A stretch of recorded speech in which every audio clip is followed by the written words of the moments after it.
That's the thing, I'm not gonna lie to you. As a Puerto Rican girl from the South Bronx, I didn't think I could bag a white boy from the Midwest. I thought I was too aggressive. Because I don't know how to soft flirt. You know what I mean? Like, you know how some girls can like really cute flirt? Not me. I'm New York aggressive with it. I'd be like, yo, I like you, son.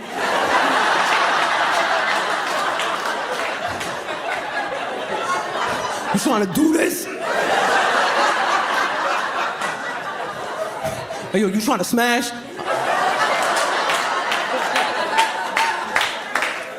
Turns out he liked it. He was like, I'm scared, I'm gonna follow her. But I'm not gonna lie to you, man, moving from the Midwest to New York, what a culture shock. I couldn't start him in the South Bronx, you know what I mean? Like, I couldn't. That's not a starter borough, you know what I'm saying? Like, that's...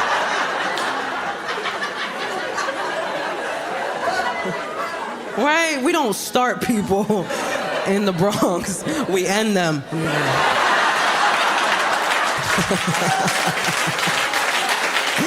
Don't shoot the messenger. Although we do, we shoot the messenger. Nobody getting messages. But we found a nice starter borough, Astoria, Queens, great starter borough, right?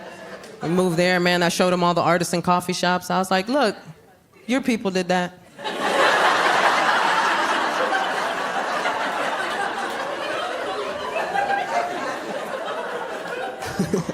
We moved to this nice, quiet neighborhood, or so we thought, till one day we were driving around and a fight broke out in the middle of the street.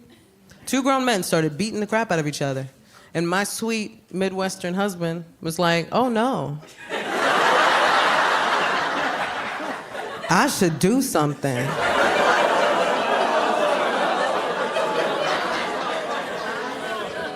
I was like, if you don't roll up your window right now, I'll fist fight you myself.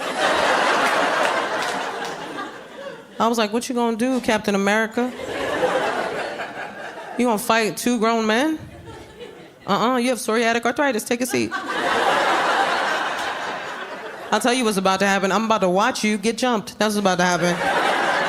And I'm gonna watch, because I know how to mind my business. I already learned.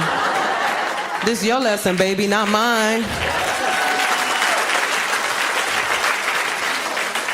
It wasn't like that when we first got to the neighborhood. When we first got to the neighborhood, the hottest beef on the block were 2 businesses that were at war with each other.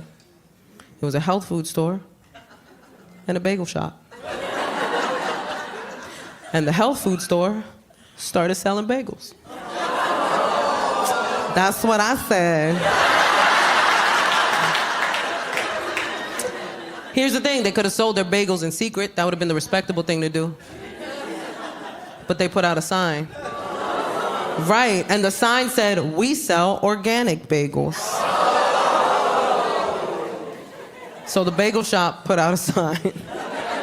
And their sign said, there's no such thing as organic bagels.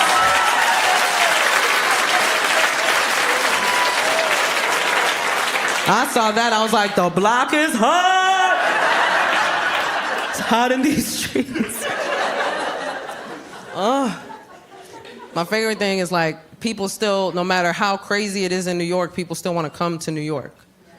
They still want to come. People dream of coming to New York. They always tell me it's my dream of going to New York City. And we know why. New Yorkers, we know why. You want something crazy to happen. You want to see something wild. You want your weird New York story. I always tell them, come, it'll happen. We aim to please. The homeless will always provide. I'm sorry, the unhoused. Cupcake?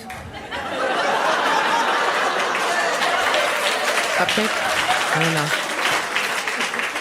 I realized that that's our PC term now, is unhoused. And look, I was an English major in college. I'm down to play with language. Let's do this. But we can talk about unhoused, can't we? It's goofy. I'll tell you why. Number one, that's the same word. You can't convince me otherwise. I have a thesaurus. You ain't gonna lie to me. And 2, it sounds worse. Right? Homelessness sounds like a situation that could not have been prevented. Unhoused sounds like somebody just rolled up on them And was like, I'll be taking this. And no more house for you. The second I heard it, I was like, what an elitist, privileged way of describing a situation, right? Right, you can hear it right away. Did you hear about Janice? She was recently unhoused.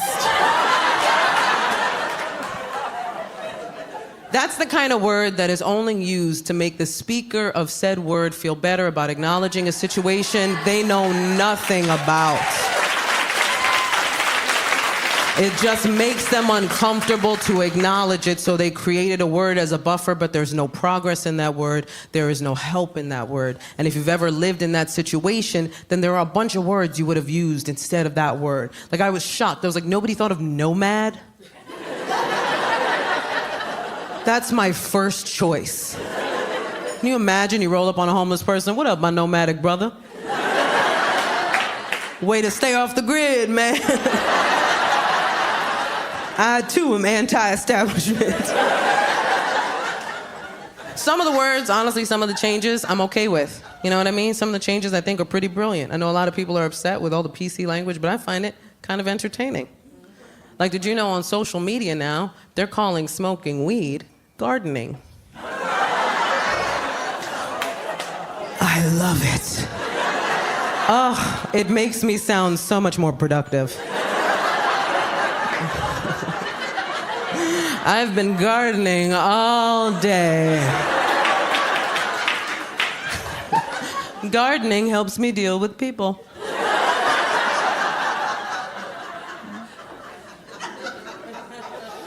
You know, it doesn't matter how crazy New York gets, it's still a vibe. It's still a city that has its energy. Man, when you think about it, even when COVID hit, we were the epicenter. Even COVID came through like, New York is lit. COVID was like, if I can make it here, I can make it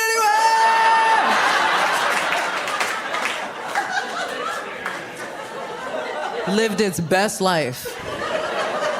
I remember when they released us,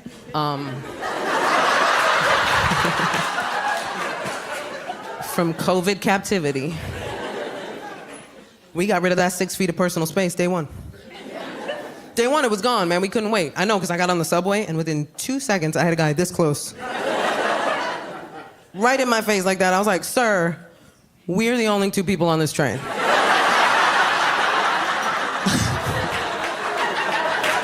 I feel like there's a lot of options you're not taking. But where you trying to go? I thought he was lost for like a second. Maybe he thought I was the map. COVID was like a universal trauma that we all shared. What a crazy time. Everybody's life changed. Things changed for people. I became a mom during the pandemic. I had a baby, which is wild. Thank you, most of you. You know, I realize I get a different response depending on, like, lifestyle-wise and generationally, like, who's in the crowd.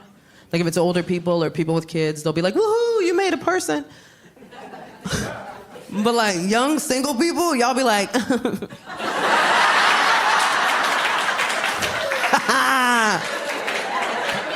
I see all your trauma come up to the surface. Like I said, I'm a mom, not your mom. I didn't do it. You know, I realize I get a different response depending on, like, lifestyle-wise and generationally, like, who's in the crowd. Like, if it's older people or people with kids, they'll be like, woohoo, you made a person. But, like, young, single people, y'all be like,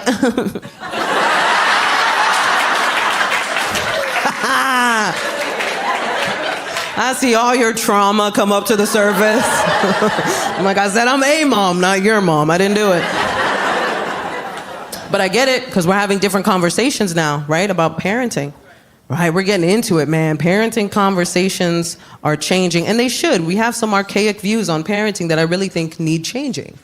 Like the belief that it makes or breaks you as a woman to have a baby. No, it doesn't. If you want to have a baby, have a baby. You don't want to have a baby, don't have a baby. It's nobody's business.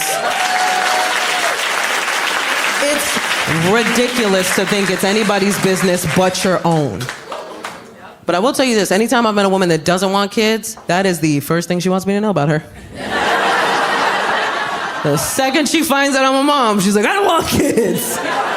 Cool, I wasn't offering. I was talking about my favorite subject, which is me, and then you interrupted me with some you, which I did not request for this. But I respect it. I respect it when a woman knows she doesn't want to have kids. I do. I think it's a good thing to know about yourself, and I think a lot of people would have been spared bad relationships with their mothers had they known they didn't know what they were doing or feel like they wanted to do it even in the first place. And I wish more people were that aware, right? Sometimes it's a bummer, I'm not gonna lie. Like, I'll meet a person who's a really good human being and they don't want to have kids, and I'm like, damn, I really wish you did, because I wish there were more people like you. You know what I mean? And then sometimes people are like, I don't want to have kids, and I'm like, that's probably the best for everybody.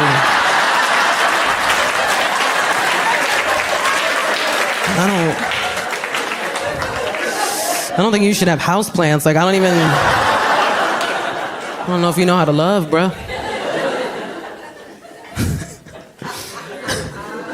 We're having these different conversations that I feel like are so important because we're talking about things that definitely people that grew up in certain generations never heard of. Right? Like, we're talking about toxic parenting. Right. We never heard that growing up. And let me tell you something, like I said, I'm Puerto Rican. I guarantee you nobody's cornered the market on toxic parenting like Latino parents. Woo! Man. Oh, look at us trauma bonding. It hurts so bueno, doesn't it?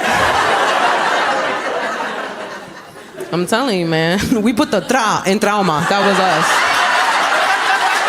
That was all us. Just Alma, we spiced it up. That's why we have to talk about stuff like toxic parenting, because a lot of us didn't even realize we had toxic parents until we looked over our childhoods with today's guidelines. I thought I was safe. I was like, nah, I love my parents. My parents love me. What's that? Yeah, they hit me. Every day. But only when I was doing kid stuff. Let me see that list real quick. Let me look real quick. Saw all the information they know now about raising kids, and I was like, oh no. I need so much therapy. Like, that's wild. I hope there's a punch card. Trying to explain therapy to Latino parents. Look at that, look at that. Look at that. That hit you right in the trauma, right there. Like, whoop. Man, I was like, I cannot sana away depression. Not how that works. If you don't know what sana is, allow me to explain. For those that don't know, Latinos have this thing that we say when, like, little kids get hurt. It's a little rhyme, make them feel better, you know what I mean? Sana, colita de rana, si no sanas hoy, sanarás mañana. You're all healed.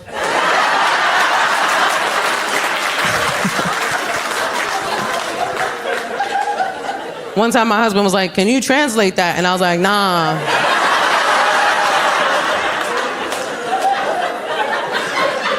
Nah, man. Anything you translate from another language into English always loses something.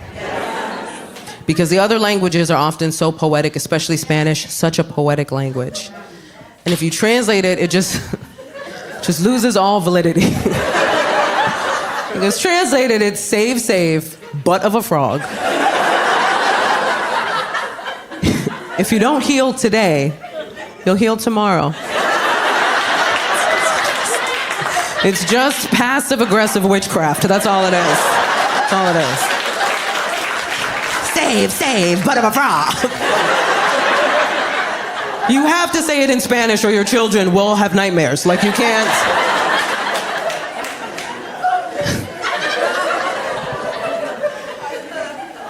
It's such a crazy time to, like, be a parent because we're doing things so different.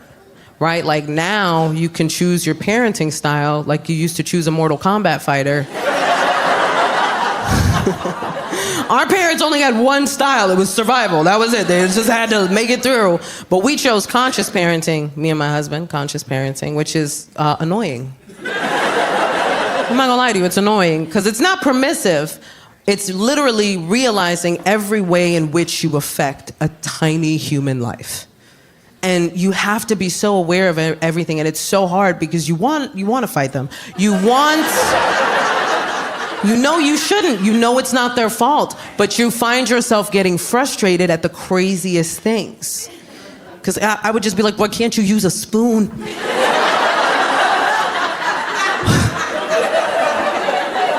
Give my son a spoon, he's like, no, you crackhead.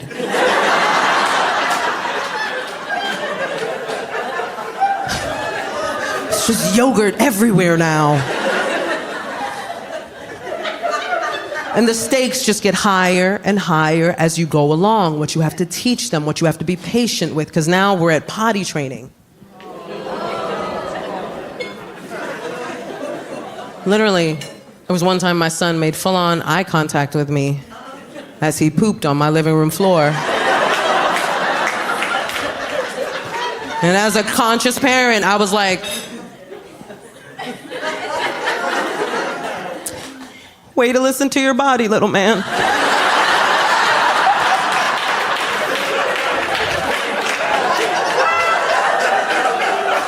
What am I gonna do?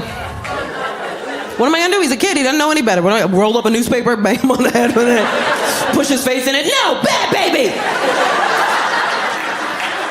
I would call the cops on myself if I did that. I'm like, you gotta come get me, I finally broke.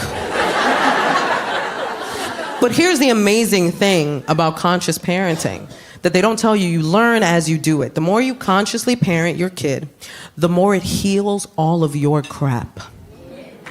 Yeah, it really does. Because you end up parenting the way you wish you had been parented.